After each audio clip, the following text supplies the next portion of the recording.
നമസ്കാരം പ്രിയമുള്ള സുഹൃത്തുക്കളെ, എല്ലാവർക്കും അറിയാം ഇത് പപ്പായയാണെന്ന്. പക്ഷേ പപ്പായയുടെ ഔഷധ പ്രാധാന്യമാണ് ഞാനിവിടെ പ്രതിപാദിക്കുന്നത്.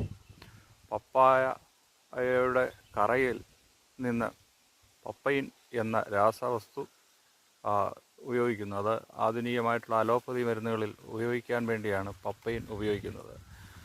ഒട്ടനവധി മരുന്നുകളിൽ പപ്പയിൻ ഉപയോഗിക്കുന്നുണ്ട്.